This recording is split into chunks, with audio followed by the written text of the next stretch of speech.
ladies and gentlemen, this is TVP World. You're watching World News. I'm host Benjamin Lee, and these are the latest headlines. As Poland faces an influx of thousands of migrants crossing its border from Belarus, the issue of illegal migration remains a top priority for Warsaw. Speaking from Brussels, Poland's Justice Minister emphasized that addressing this crisis is high on his security agenda. TVP World's EU correspondent Angela Skonians brings us the latest from the Belgian capital. Poland's Justice Minister Adam Bodnar stressed that defence was a key issue for the EU and for Poland. Now, he made the remarks in Brussels before a meeting with high-ranking justice affair ministers from the EU as they aim to tackle the big issues around the continent. Now, migration and child smuggling was high on the agenda, and he said that this would be one of the policies that the various ministers could examine to shore up defence around the bloc. Here is what he had to say. There is a certain chance that we'll finalize the work on the directive on supporting victims of crime, on the directive on combating corruption. But I think that we'll make significant progress regarding the child abuse directive, as well as the directive against migrant smuggling. The comments around migration come as Polish Prime Minister Donald Tusk has remained firm in his policy of pushing back migrants from Belarus and Russia. Now, he has cited that these are potentially people sent to exert pressure on Poland. Now, security is high on the agenda for Warsaw as it helms the rotating council presidency starting from early next year. Warsaw have said that they wanted to examine security through a range of issues. This includes food as well as defence and energy. But the next meeting scheduled for the Home and Affairs and Justice is for January, the 31st of January next year. I'll be reporting on that from the Belgian capital. My name is Angela Skonians and this is TVP World. Russia launched dozens of cruise missiles and drones at Ukraine early Friday, targeting critical energy infrastructure as winter grips the region. Air raid alerts were issued nationwide before the strikes hit. Ukraine's energy minister condemned the attacks, stating that the enemy continues its terror and commended energy workers for minimizing the damage to the power grid. The White House National Security spokesperson John Kirby announced a new U.S. aid package for Ukraine during an evening press briefing. The package includes weapons, air defense systems, and armored vehicles to bolster Ukraine's defense efforts. Kirby also addressed special immigrant visas issued to Afghan partners and their families, noting that the Biden administration has issued 76,000 visas, the largest number since the program began in 2009. Today, the President approved a new security assistance package for Ukraine that will provide them with additional air defense, artillery, drones, and armored vehicles. It's the 72nd such drawdown package announced by the United States, and as the President made clear, we're going to continue to provide additional packages right up to the end of this administration. As of today, the State Department has issued 76,000 special immigrant visas for Afghan partners and their families, surpassing the number of SIVs issued by all previous administrations combined since the program began back in 2009. At a meeting with French President Emmanuel Macron, Polish Prime Minister Donald Tusk ruled out sending Polish troops to Ukraine. This follows Macron's suggestion that NATO forces might be deployed to Ukraine after a potential peace agreement as a security guarantee.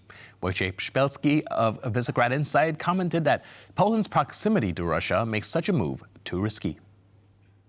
So Poland is refraining from sending directly our troops, is prepared to send any other help, logistics, training, machinery, whatever is possible to be sent apart from what has been sent already.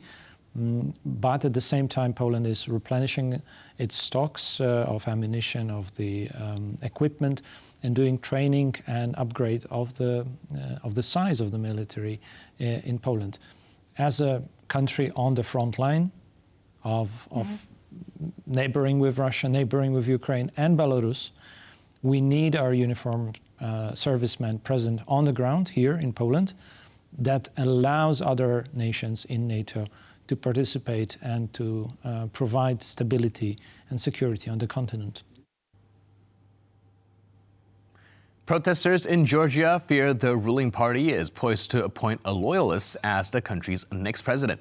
Braving inclement weather, thousands gathered outside a Georgian parliament on Thursday evening, marking 15 consecutive days of demonstrations. Protesters in Tbilisi center waved EU and Georgian flags, blocking traffic on the city's main avenue. Local media report similar anti-government rallies in various cities. More demonstrations are anticipated over the weekend. Meanwhile, on Saturday, the ruling Georgian Dream Party is expected to solidify its control by appointing Mikhail Kavelashvili as president, succeeding Salom Zurabishvili, who was repeatedly refused to resign. According to United Nations estimates, over 1.1 million people have been displaced in Syria since the collapse of the Assad regime. Tens of thousands are currently displaced in roughly 200 centers across northeast Syria, where aid organizations provide food, cash, hygiene kits, and other essentials. The UN Office for the Coordination of Humanitarian Affairs reports severe food shortages in Aleppo alongside high fuel prices. Continued fighting has disrupted water supplies and caused power outages for over 400,000 residents since Tuesday. Despite challenges, including checkpoints, security concerns, and looting, the United Nations and its partners are working to deliver aid, as seen with 26 trucks carrying food from Turkey into northwest Syria earlier this week. And following the recent fall of the Assad regime in Syria, the European Commissioner for Internal Affairs and Migration addressed the status of Syrians living inside of the EU. The Commission noted that some member states have observed celebrations among the Syrian diaspora. The situation in Syria remains highly volatile, leaving uncertainty for refugees and their host countries. To me, this actually speaks for putting a focus on voluntary returns as a first step. This may be attractive for many Syrians. For now, I would say a forced return is not possible. It is important that we follow the advice and remain in close cooperation with the UNHCR. U.S. National Security Advisor Jake Sullivan stated on Thursday that Israel appears prepared to agree to a ceasefire with Hamas in Gaza.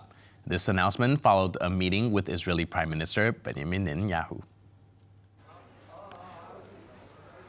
Reports suggest Hamas has recently softened its negotiation stance, possibly agreeing to a temporary Israeli military presence in Gaza post-ceasefire, though this remains unconfirmed. The proposed ceasefire, expected to last 60 days, would involve Hamas releasing over 30 hostages in exchange for the release of Palestinian detainees and increased humanitarian aid to Gaza. Hamas officials have expressed willingness to hold fire following the November 27 ceasefire between Hezbollah and Israel, but obstacles reportedly remain on the Israeli side.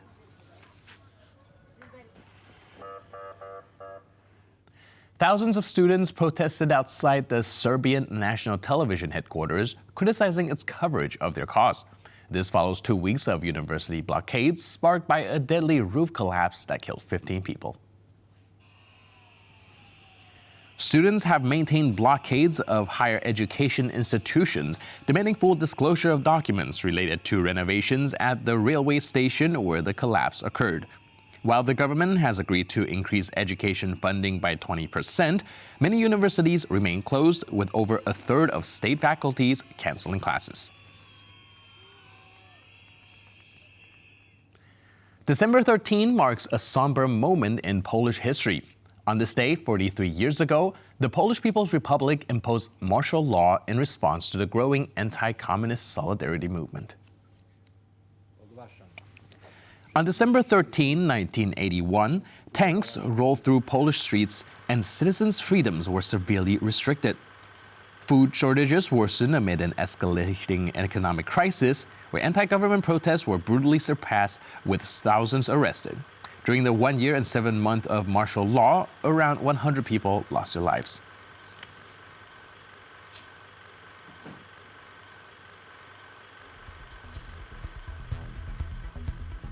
And with that, we conclude this edition of World News. But for more news, update, and commentary, Please stay tuned to TVP World.